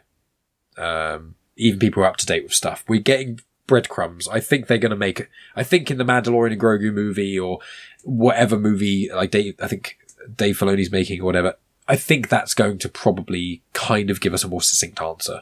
I think if it ever comes out at the point where they are able to do it, it's going to ruin it. Because the thing is, with the clones, we've got that many clones. And that, unfortunately, there's heavy and, coding, we kind of start to kind of grow to like. And that, we feel, when we lost heavy, even though it was only like early in season 1, that hit quite hard because you felt that if you started doing that with Jedi, I think you would just end up, I think it'd ruin it. It's more of a moral implication, I think they talk about in this a little bit as well. But I think the idea loosely in the canon is basically going, Palpatine couldn't get cloned. It didn't work properly, hence why he's this decrepit old guy in The Rise of Skywalker. And that's what Snoke kind of was. He was a Strandcast. That was what Rey's granddad was. He was a non-Force sensitive, barely clone of Palpatine, but it was like a normal person. So the whole of basically everything from the Clone Wars through to Rise of Skywalker, anything to do with cloning and Palpatine is always going to fail. There are whole plot lines about, he's getting close, and then something blows up, and then he sets back a few more years. And there's reasons why cloning is not as good in, say, the sequel trilogy as it is in the Clone Wars. It gets specifically explained what happens to cloning. But answering that would spoil a lot of content for you, I'm afraid. You're on step 5, Maff. We're on step 2. Right. We haven't got to a lot of the depths of the clones that are in the show yet. We haven't even got to like the Bad Batch and other stuff. So we won't quite delve into that because I'll be here all evening. But I will say one thing that I found in this episode, then we'll move on to the weird duology, is when Ahsoka jumped into Padmé's room at nighttime, and there was no one there. It was so embarrassing. I'd be so freaked out if I were Padmé. Because Ahsoka's actually a bit unhinged at that time, isn't she? She's everyone's a bit nuts. like, Ahsoka, you need to wind it back a bit. But that's a bit like the scene in Attack of the Clones, where Attack of the Clones, Anakin jumps in and Yoda gives them both completely different advice. Yoda says to Anakin to basically just ignore it and to be like, just let go of the ones you love. Whereas when Ahsoka's like, these things are happening. Ahsoka is more balanced than Anakin is. True. But Yoda's like, okay, we'll look into it, we'll explore, we'll see what they are, kind of keep an eye out on the visions, see what happens. Whereas with Anakin, it's like, just give up. Someone you can't die, just leave them. It's like, okay, thanks, Yoda. Cheers. Cheers, bro. I want to mention that because I found that interesting. But we've still got 4 more episodes to delve into, 2 of which are 2-parters. So, Evil Plans and Hunt for Zero. So, Evil Plans is set just before the season 1 finale, which is when Cad Bane attacks the Jedi Temple and the Senate building and stuff, and basically frees Zero the Hutt. Then, episode 9 is the third of the trilogy. So you've got Evil Plans is the first one. Then you've got Hostage Crisis, which is from season 1. Then you've got Hunt for Zero. It's not 100% exactly like that. There's a few random episodes in between, but that's loosely this weird trilogy that they've decided to do. And me and Megan discussed it, which is why did they finish season 1 with something and then not touch it in all of season 2 or even mention it? And then suddenly in season 3 have an episode that's a prequel and then a sequel right next to it, which is also what they did with Clone Cadets and ARC Troopers, the first 2 episodes of this, because the sandwich of those ones is Rookies. It's just really jumbled. I've watched this whole series really twice confusing. before. And I still have to look up. There's a guide I've got, which I'll try to remember to put up on the screen at some point when I keep mentioning this, that I got off Facebook that I copied from someone. And it's they manually, there's no official guide. It's just, there's certain reference books that say the attack on this place happened at this time and the attack on this place happened afterwards. And the attack on this place happened in episode 4, but the attack on this place happened in episode 12 of season 3. And so people have pieced together the timeline, but there's no way to chronologically watch it with like a Disney approved air quotes list, which really frustrates me. Mm. And this one is a weird one, especially because unlike the clone ones where you can pick it up because of the age of the clones or loosely, this is like, or the location even kind of gives you a clue of Clone Cadets is clearly before ARC Troopers by quite a long time. This with the Hunt for Zero stuff, I remember when I first watched it, I had no idea. I think only on the second rewatch, when you and I watched it the first time, I had to look it up because I was like, what the hell is going on here? So yeah, thoughts on that? Do you have any, Megan, or do you want I others just to find put it confusing. Just confusing. We'll come back to you in a minute about Zero and Quinlan Voss. Let's go to Dave again. Dave, what did you think of these two? I thought Evil Plans was almost forgettable. I didn't like that at all. and R2 are trying to find the Jogan fruit. Oh, yeah. That one. Yeah, that's the first part of this one. The only reason I remember that one is because we watched it yesterday. Yeah. And the shininess of 3PO and R2. Yeah, and it just seems like it's an excuse again to get C-3PO and R2-D2 into the Clone Wars. Yep. So I didn't like that episode very much. I thought the Hunt for Zero was quite interesting because for a lot of the episode, you've got this interaction with him and his ex, like the singer from Jabba's palace. Size Snootles. So, I always forget the voice names. That one. Yeah, that one. Yeah, and you see this interaction with them, and you're thinking, "Oh no, don't fall for it." Zero's having you off here. He's sort of playing you or taking you for a ride, and then it turns out, oh no, it's not. It's a bit of the old switcheroo. It's the femme fatale sort of trope. But so I kind of enjoyed the fact that it was a switch, but then I thought, you're the fucking singer in Jabba's palace. Like, wouldn't you think that there would be repercussions for this? I like to think with all of the Star Wars, it's the connective tissue between everything. And so you don't generally just get someone being murderous because they're pissed off. Yeah. It's usually connected to something else. So it felt, I did enjoy the old switch. I did enjoy the episode, but when I thought about it after, I thought, that does seem a little bit silly. Did you like Size Noodles, the weird singer, being in this? Every time I see her, I just do her song. Like, she doesn't really add anything. I can't really remember her, to be honest. The only thing that I associate her with is singing. Fair enough. What about you, Maff? I've got another question for Megan in a sec. But what about you, Maff? What did you think of? I didn't mind. I like the fact that they had that switch, and I think I know what you're saying, that there's repercussions, but she's kind of like sleeper agent. Mm-hmm. She's that person that you do not expect. So, it's the fact that Jabba's kind of like, sent her off to kind of do this mission to be able to then get like a diary that he had. Yeah. I thought actually quite clever, the fact that he used her that way to kind of, Jabba always is one of these that seems to kind of land on top. And that, I know maybe not always, and that because not with Leia, no. You get choked out. But again, he's one of these who kind of thinks, because he's a crime boss, he has to expect everybody's outgunning for him. Mm-hmm. So having these little characters who can kind of, step in and do the dirty work for him.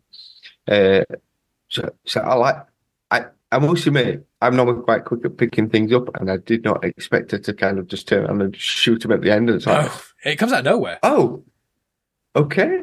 And he actually, he does die as well, to clarify. He doesn't come back. Yeah. That's the end of Zero. Wait, Yeah, it's I one of the very...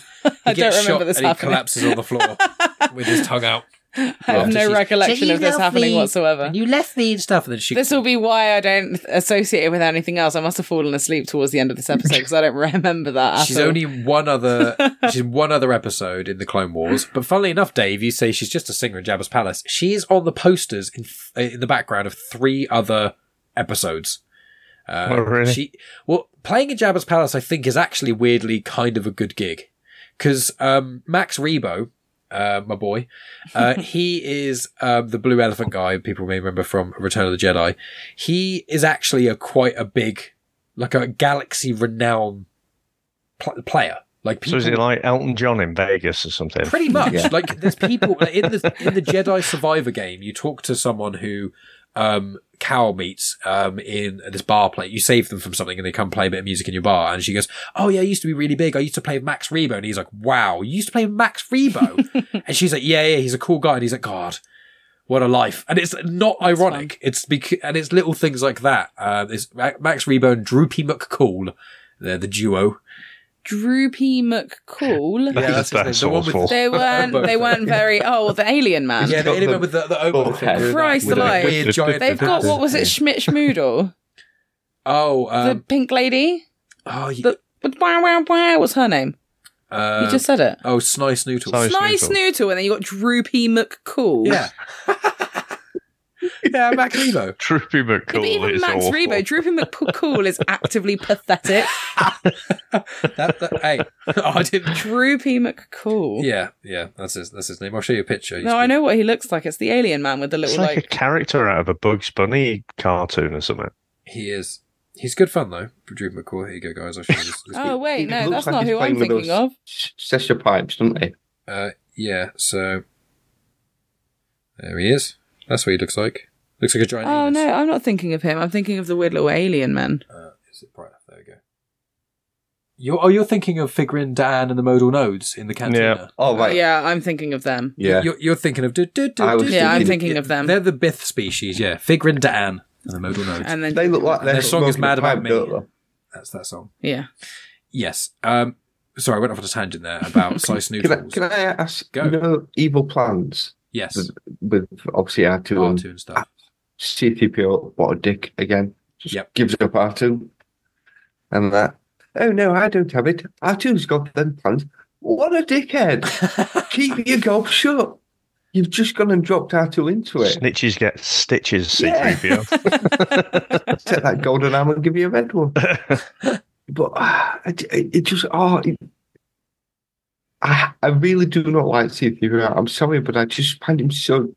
He's my Jar Jar. It just really winds me up. He is annoying.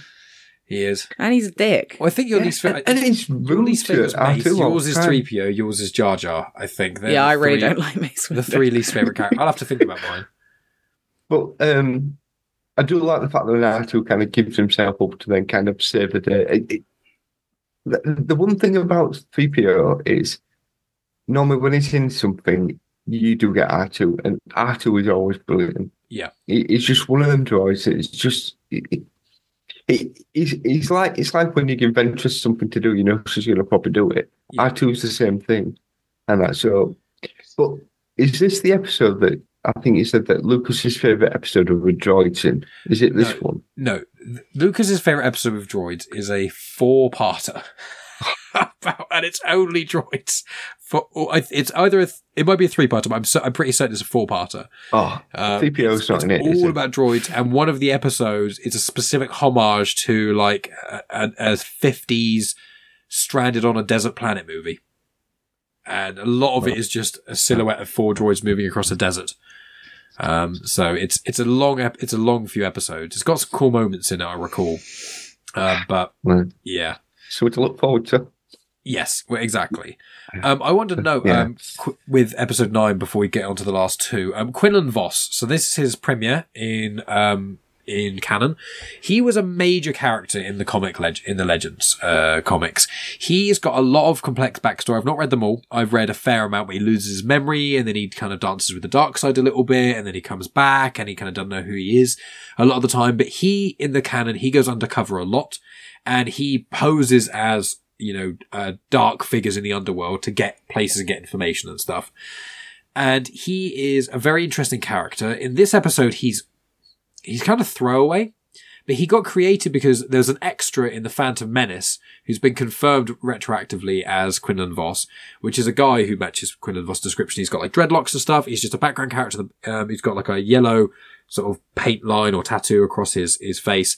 And Lucas likes the extra so much, he basically pushed for him to be used in other content, which is why he was in the comics and he got a name in like a visual guide and stuff, and then Clone Wars.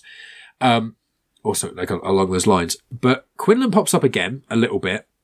He has a major story connection to another character, but I won't delve into that till we finish Clone Wars, probably in the last season and things. But Quinlan is a Legends fan favorite, and he pops up again with Kenobi, I seem to recall. But yeah, he doesn't get along with Kenobi at all. But I found that their interactions were interesting. They just appear and disappear again, which I found quite abrupt. It just stopped. But Quinlan has the force power psychometry, which Maff would know because in Jedi Fallen Order and Jedi Survivor, that's what Cal Kestis has, where you touch an item and you get like a force vision-y kind of thing about it. And Rey experiences it to a tiny degree in The Force Awakens when she touches the Skywalker saber. When she's in Maz Kanata's castle and she touches it, there's that crazy force vision. There was hints that she might have psychometry, but it can be mentioned that certain Jedi can experience it once or twice, but Cal and Quinlan specifically have it. So I wanted to mention that. Are we cool to move on to the last two? Ready to go? Yeah. So we've got Heroes on Both Sides and Pursuit of Peace. Heroes on Both Sides is about the banking clan and they want to deregulate the banks, and it's a lot about, Padmé and Bail and their anti-war stuff. And Padmé asks Ahsoka to help her smuggle her to a separatist world so she can talk to Bon Terry, which is her friend, the senator, who is a separatist. And we get to see how the separatist, or the Confederacy of Independent Star Systems, how their government works, and the intrigue there. And this is a really mature episode. I think this is one of the standouts. But again, it's very much quite far away from lightsaber, the Force Star Wars, and much more into the Episode 1 politics side of Star Wars. So, who wants to go first on this one? If you had the choice. Just didn't know if anyone wanted to jump at It's basically one of you can go first, Maff and Dave. One can go first for Heroes on Both Sides, and one can go for Pursuit of Peace. Didn't know if either of you had a preference.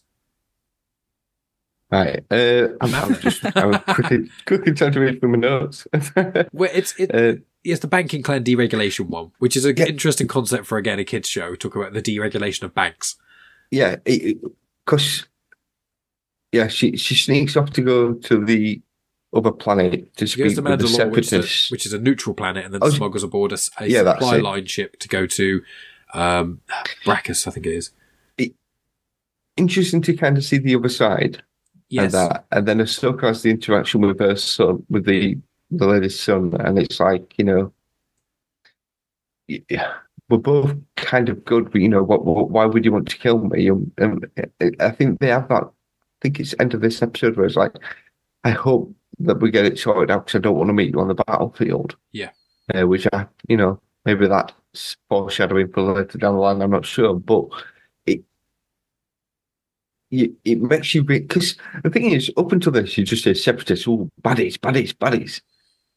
And then you see the other side, and you realise that, the Dooku is trying to kind of keep the war going because Palpatine wants the war to keep going. But then you see the actual people that are suffering, and the fact that it's not black and white, it's all grey. Mm-hmm. So again, with Star Wars, we see the rebels, the goodies, but no, the rebels are terrorists. Yeah. And that. But again, the terrorists against, space Nazis. So it's that grey area. And that, so you're cheering for a team that really, they're the bad guys, but so are the others. I like the fact that it shows you the fact that you kind of see and realise that, yeah, we keep hearing separatists, but there are some normal people out there who are just trying to get by, who are trying to do the right thing, who are wanting the war to end, and she goes through to try stop the war in this episode, and it passes the vote. It failed. The bomb goes off like the moment they're voting, and then that makes it, and then the vote, they do vote to, regulate the banks then. Yeah. So she may have done, and then, the bombing completely interrupts that. In the second episode is where we find out do we find out she died in the first episode? Yes. The second one we find out. The second one, sorry. Yeah. And because Padmé's and she was kind of shocked that this was all going right. We were finally going to get to a point where possibly end the war here. Yeah. And that. And this is in a lot of the deleted scenes from Revenge of the Sith that both Dave and Megan have seen, because there's a cut of Revenge of the Sith that I'll share with you, Maff, when we finish this, that when we do the Revenge of the Sith discussion, you can watch this version because it's got HD remastered bits of the deleted scenes in there. And a lot of the deleted scenes that got cut was a lot of Padmé, Bail, and Mon Mothma talking. And this kind of episode is what they were talking about. Revenge of the Sith, they are literally going, we literally have to pull out anything from the rulebook. Palpatine is out of control. He's got more power than any politician's ever had, and every time he's also served a term way longer than any politician ever. Yeah, and he's been going for so long, and they're like, and he keeps getting voted back in, and he's got all the public vote, but he's got more power than anyone because he keeps enacting little shreds of power in all these legislations. The one thing that does really annoy me so far in the series is we keep seeing her name's just gone out with Mon Mothma, and she just doesn't do anything. She doesn't really talk. And how big a character she is, they just don't use her now. I don't understand why that is. Maybe at that point they didn't think she was going to be. Well, she's a big character because obviously, in Star Wars, but in Andor she becomes such a massive character. But in this, in Andor, though, she's telling Luthen in Andor, you're doing too extreme stuff. When he robs the heist, she's like, this is too much. You can't, what are you doing? Yeah. This is too much. And you see that it was kind of, Padmé was the most extreme of Bail, Mon Mothma and her. Then Bail, then Mon Mothma. And Mon Mothma really starts to step up in Empire, in Andor, when the Empire start to really tighten up on things. And then she really takes a step forward. We see it in the Rebels episodes, where she overtly denounces the Emperor. And I think we're going to see the version of that in Andor. But for the years, she's anti-war, but Padmé's really the one at the front who's trying to stop. But that's the problem. The thing is, you see her, but to be fair, if you just took her out of the scene, it wouldn't change anything. And it's frustrating to kind of see her there and not at least even just voicing something, even if she don't want to voice it in front of everybody else, just between these three. She just feels like she's a spare part. Yeah. And knowing what she does become, it's frustrating to see her there and just feel that there should be something more from her. Fair comments indeed. Well, Dave, I wanted to ask you your thoughts on this, and also throw in the comment from Anakin, which is, the separatists think that the Republic are corrupt. They're wrong. It's like, yeah. Because you're more politically minded than at least I am, Dave. So I wondered if the political elements of these two episodes and the deregulation of the banks, what you kind of thought of these. Yeah, I feel like this half of the season really does finish a lot stronger. You'd had these kind of one-off episodes, but I say stronger, but stronger for me as a middle-aged bloke who, does take a bit of an interest in politics. And you're like, Christ, this kids' TV show, like you say, talking about deregulation of the banks, and you've got the banking clan. I mean, separatists, Republicans, they don't care, do they? Yeah, we'll lend money and we'll make a nice interest profit off it. So, yeah, really, really interesting. And again, it plays around with that idea that there isn't really a good or a bad side. There are just different sides, different ideologies, different people with different agendas. And it is playing out in this kind of orchestra, and I did find it really, really quite political, but really, really good and really well thought out as well. And I prefer it when the corruption of politics is more in a Star Wars kids animated show than playing out in real life. I think we all do. I think Andor still does it the best, but I think episodes like have we seen here, especially these finale ones, we wouldn't have a show like Andor if you didn't have fan support talking about their enjoyment of these kinds of episodes.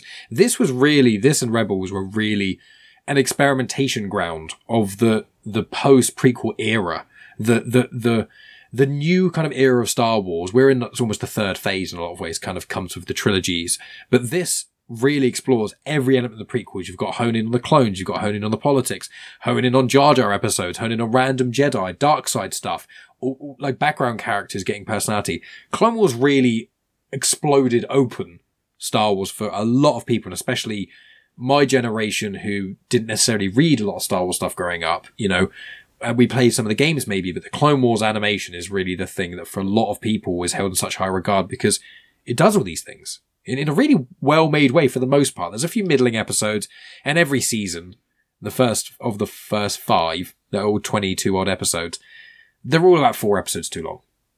All of them, really, I find. But they do have some really cool stuff amidst them. Megan, I didn't know if you had any thoughts on these 2 episodes with the back deregulation, with Padmé, with Bail Organa. I like these 2 episodes, but I do find it is very, very politic heavy. For someone that isn't overly interested in politics, I find it difficult to follow at times. Yeah. But also then I am just like, again, this is a kids program and this is pretty heavy. Like, if you think of like the Phantom Menace and how much politics is in that, this is like that on steroids. There's like so much politics in these 2 episodes, and you're just like, oh my gosh, it's a lot. It's a lot to deal with. Yeah, it changes the tone of the show somewhat. That's a good way of putting it. But yeah, I enjoyed them. As other people have said, I enjoyed seeing it from the separatist side, and seeing how they're kind of like even Ahsoka says it. She's just like, I don't see it as black and white anymore. I see that it's mixed. There's no clear distinction between the 2. But Anakin's the opposite. Anakin's like, well, they're wrong. It's like, and you see how Padmé and him you see the look between the tension on that occasion where she's like, he's wrong in this. He's too political in this regard. Yeah, I just think it's a lot of politics. Yeah, but I enjoyed it. Considering next season is no politics at all. Like, it's weird. It's literally almost all of it is to do with force powers and crazy, crazy stuff. And you're like, there's no balance at all. I don't know why they call this season Secrets Revealed, because there's it's not. It kind of feels a bit like a kid's version of Game of Thrones. And that, because Game of Thrones, for all... Or House of Cards, almost. House of... yeah. It's one of those where the politics are there running through, and you actually realise that you're quite enjoying that side of it without realising. And at the end of the day, it's just both sides have been sold a lie by one person. And that, just to kind of show he has unlimited power. And that but considering you would, if someone said, do you want to watch a kids program all about politics? I'd be like, no. But then... yeah. Or do you want to watch, this fantasy, dragons and knights, but it's all about politics? No, not really. But then you start watching, you realise, actually, I'm buying into it. I'm invested, and this is why one of the good parts when they show the separatist side of it, and you start thinking, well, actually, I kind of starting to understand the other side of them as well. And unfortunately, they're just it's always the case. It's the people that suffer. It's not them who are in charge, because they're always lining their own pockets. And that it's the people that are suffering, and you get to see the suffering on the other side as well. So it's well done. Yeah. Like, I think Ahsoka's journey in this, you kind of see her first true diversion away from Anakin. Well, you see her grow up a little bit in line with her costume. Yeah, like her outfit, she grows up a smidge, much like her attire. Oh, good spot there. Yeah, I agree completely. Yeah. That's the thing. It's like all of a sudden she's gone from being a kid to, hang on a second, there's importance out here. I need to kind of step up to things. And she's taking on that way. And you see the fact that though Anakin's a master, she could have quite easily been corrupt. You see how Anakin is when he's like in the episode with the Duchess and Obi-Wan and the guys there going, "Oh yeah, you can't do anything," and he just was utilitarian. Killed you. It's means to an end, and he sees the world in very black and white, and he is just like, the Republic's right, and if you disagree, you're wrong, and that's obviously what he says to Obi-Wan. But again, he's been sold that. He's been sold that, and he's been told that by Palpatine.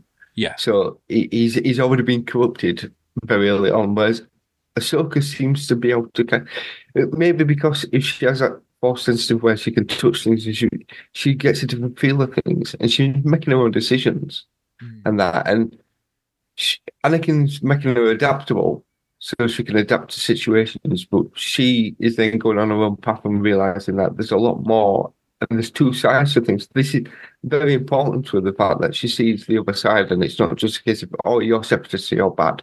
The way Anakin sees it, she's now like, well, actually, you're not, and there's other issues here that we have to deal with to try and make it a better place for everybody. Yeah, I agree. And there's a comment by Padmé as well in this episode, which was public services are failing. And that's another, this is quite heavy for a kid's show. And we'll just quickly note as well, one thing I forgot to mention in one of the earlier episodes in Hunt for Zero, Mama, the giant hut, is inspired by Pearl in Blade 1. Which is quite interesting. The big giant fat vampire thing that's taking up the whole room, and he's shining the UV light on. And they're the grandmother of Jabba as well. So we've basically gone through each of the episodes. We will start to now wrap up here. I didn't know if anyone had any further comments on this part. And can you remember at all, can anyone remember what's coming up next without spoiling it for Maff? Do you remember? Because I've loosely told you the episodes. I don't remember what you've said to me. That's good then. It's going to be a fun thing going in for you then. Is there anything we haven't mentioned of season 3 that you want to mention? I don't think so. No? Ace. Dave, what about you? Anything we haven't mentioned as of yet? Just the music and the sound effects on point as always for this show. I'll probably mention that for every little segment that we do, but yeah, I always forget. Do you think this is the weakest half the season though so far? That we've covered so far, yeah, which is weird because I thought in my mind it got better and better and better, in a linear way. It does next, I think. Yeah, I think you're right. I think you always have a recency bias, don't you? So, however the second half of the season is probably how you're going to feel about the season. So, movies. The second half of all 3 prequel movies are the best parts. Whereas in a lot of ways, the sequel trilogies is, in some ways, the first half is the best half, which I think is why some people lose it a bit. I think that's definitely the case with The Rise of Skywalker. But yeah, no, it's interesting that the next half, I'll say on IMDb, the ratings of the episodes of this half of the season averaging from sort of 6.5 up to sort of 7.9. There's 1 or 2 8s, but really it's between 6 and 7s. Next season, 8.9, 8.9, 8.2, really high numbers. Basically, the 2 highest rated shows in this are the 2 lowest rated in the second half. So it's completely, and there's lots to talk about in this next bit. But Maff, anything we haven't mentioned before we wrap up and do plugs? I think, again, it's my first watching through, so I don't know what's to come next. But I think we've been a bit harsh on it because the previous episodes that we've done, we jump all over the place, which, is fine because we get excited about certain parts. This, we've kind of followed it on the way that it's kind of being shown and that. So, again, these are a bit more kind of single episodes, so maybe that's why. Themes, I think. Yeah. Apart from the political through line and Padmé's kind of arcs, there's not actually that much almost being said overtly that isn't just corruption bad. Yeah, I mean, without saying, I did see what this, obviously IMDb this shows it anyway, but I know that we've got Night Sisters coming up. Yes. Now, very excited. It's a shame because I do know little bits about them. Obviously, with Jedi Fallen Order, so yeah, it's being able to see what happens and where they come from, kind of the history there, but I don't know. It feels that this is going to be a very strange season 3 is because this is very much politics, and then it seems like the next lot is going to be very much supernatural, kind of the Night Sisters, and it like they don't gel.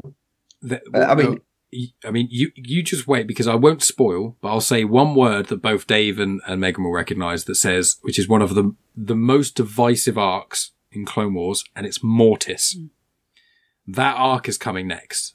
I've not mentioned Mortis to you very much, Maff. I've very, very lightly danced around it in our Rebels conversations. Don't look it up, please. But is that mentioned in Fallen Order? That sounds familiar. No, not specifically. And there's a reason, which you'll understand when you watch these episodes. But the next season is very Force heavy. I'll say that.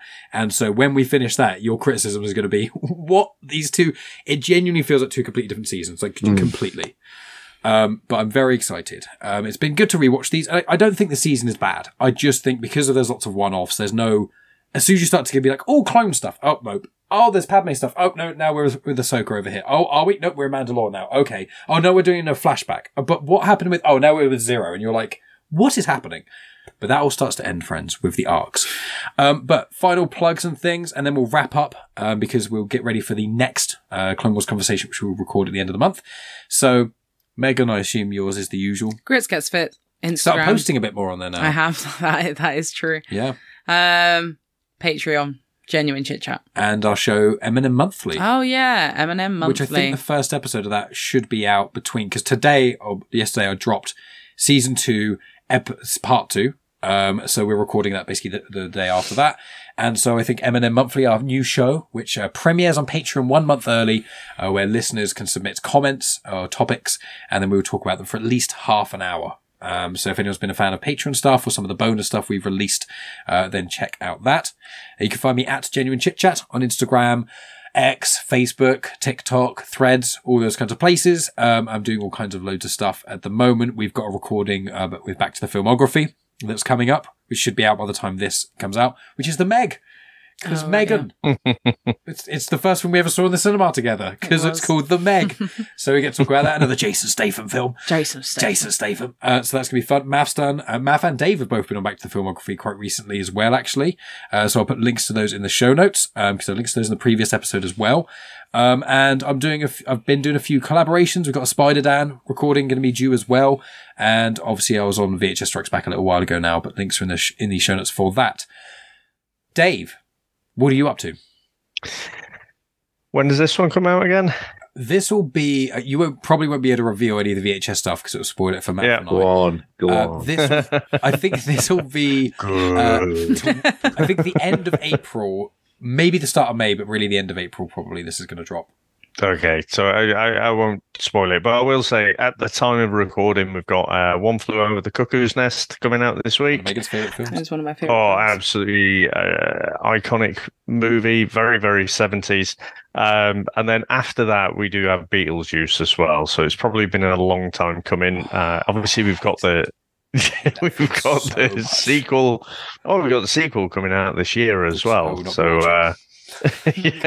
We'd never seen it. We watched it last year, and I was like, "This film is horrendous." Yeah, I didn't. Oh no! It wasn't last year. It was the year before. I'd never seen it, and I really liked it. Do you not like it at all? No, to me, it's a bit too weird for me. For me, it was like Rocky Horror Picture Show. The first half, I'm like, "Okay, where is this going?" And then the second half, I'm like, "This is just nonsense." The whole time, it's one of those films terrible.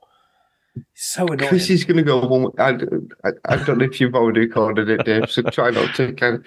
But I won't tip my hat. It's like Goonies. Everyone were always scared of kind of suggesting Goonies for Chris to watch because you thought he's just going to shit all over it. But Chris loved it, which he didn't actually. He quite enjoyed it. Beetlejuice. Maybe it's just my age, but I kind of grew up and I watched Beetlejuice an awful lot, and I like the Tim Burton kind of. A lot of people like it. It's a very popular film. Yeah. It's not. You're not in the minority here. To clarify, oh no, you are definitely. I'm one of the weird ones. I love a lot of Tim Burton movies, but Dave and Chris surprised us. So it'd be a few weeks ago now when this came out of a little episode of Comics in Motion TV. Oh yeah. Oh, I forgot about that. Yeah. I've got that listed to play next. So what's that? So that is Eternals. So we've been movie. threatening to go back and do that, and it obviously got panned, quite rightly. So I thought, shit. Whoa. You loved it. I've listened to it. I know what you're going to say. Megan, I want to make Megan rewatch it, but she's... I'm not doing it. I'm not rewatching a 3-hour film that I despised the first time I watched it. Can I just not say, great. Go on. I listened to it this morning and listened to the trailer. I'm thinking, do you know what? Actually, the trailer sounds quite good. I might have to go back and watch this. Then the next line after the trailer finishes is what Chris says. And I thought, yeah, okay, no, I'm not going to go back and watch it. So the other things coming up this week, just recording. So recording with Tony and Max tomorrow. Mm-hmm. We're doing Mandalore music and CD. We're doing Siamese Dream by Smashing Pumpkins. Max is going to love that. Oh, he's going to hate it. I've got a feeling, that Jon Snow... I've already sent them the Jon Snow meme, where he's got all the horses coming towards him. And then also recording with Jack on Thursday, back to the filmography. Oh, nice. And we are doing Fast and Furious 8. Yes, because you guys did 7, and that came out very recently, didn't you? Yeah, that was you and Chris, I think, from memory. Yep, me and Chris as well in that one. Amazing stuff. And Maff, I mean, you've been on back to filmography quite a little bit recently. I think you've got another one coming, and Spider-Dan as well. You've done the Spider ones. Yeah, we just did the Spider one. I think that has just come out a couple of weeks ago. Yeah, I've been on with Jax a couple of times. One was a really good film, Hummingbird. And then I also did 13 that no one wanted for some reason. And I watched it and realised why no one wanted it. Not quite as bad as, is it not Return of the Legend of the King? In the Name of the King. In the Name of the King, that was it, yeah. Horrendous. What you meant to do that day? No, what it is, right, I was going to force Chris to watch it. And so this is a while ago, and it's got Burt Reynolds in it. And he's a massive fan of Burt Reynolds, but I think he's a massive fan of Burt Reynolds in a very small period of the 70s, right? Not his whole filmography. And so I thought, right, I'm going to make him watch this because he hates like sword and sorcery stuff. So I thought, right, I'll stick it on. I'll just vet it first. Oh, God, it was terrible. It is one of the rare movies that I just haven't been able to make it all the way through. Good stuff. Well, you can listen to that on Back to Filmography. Shout out to Jack. Is there anything else, Maff? Where can people find you? I'm on X, Maff UK 78. I think I'm on there. And David's at Seattle Dojos as well. But yeah, I don't think there's anything else that I'm doing at the moment. Just Clone Wars stuff. And also a quick update, and then we will wrap this up. Darth Vader comics. Oh, yeah. I think I've only got a couple more left of that series now. That's cool. We'll have to do a little special. The Mon Calamari was interesting. Mon Calamari. Yes, the Inquisitors. Although, I mean, I don't know if we're going to talk about it at some point, but we'll do a full big discussion on that. I just want to see where your progress was so we can tease. Yeah, I think I've only got about maybe 2 or 3 more. If you're in the Mon Calamari arc, you've got a few of them to finish. Then the last arc is quite a few. The last arc is about 7 issues. I think I read them. I think I read the one after that, and I can't remember that. But yeah, cool. Well, let us know when you finish that, and we'll record like a bonus episode or something to pop out on Comics and Canon because I'd love to talk about that. But friends, well, Dave and Maff, thank you once again for joining me on this journey. It's really me just an excuse to watch Clone Wars again and using the parameters. Actually, it's for Maff and actually it's for me. But thank you so much both for watching along, and obviously thank you to Megan because I lasted a whole episode. Well, and this is going to be the thing because you're not going to be appearing in the future few for a little while because Megan, as people may be aware, she had Panto rehearsals. And she loved the Panto so much she's now done a musical or doing a musical on stage. No, she's actually got a speaking line. So, and we're doing a pantomime episode at Eminem Monthly. I have like 3 lines. But it's still, and you got a song singing as well. So she's practicing for that on Sundays and Mondays. So we'll do a few Clone Wars conversations without Megan. So she won't even grace us at the start. I won't even be here. I'll be at theatre. But she'll pop in. She'll join us back soon again, I am sure. But thank you, Megan, for joining and staying the entire time. But this is what happens when Megan doesn't have work the following day. They have to get up at 6 in the morning. Woo, woo, woo. Yeah. But friends, thank you so much for tuning tuning in. I will be back with you with more Clone Wars conversations very soon. Check out all the other Star Wars-centric content we've done. I've also been on Ike's Flame recently to talk about Star Wars and spirituality, 20th Century Geek to talk about Dune, and lots of other cool things as well. Thank you for listening. As always, we appreciate you. We'll speak to you in a bit. And of course, may the Force be with you. And also with you. Brilliant.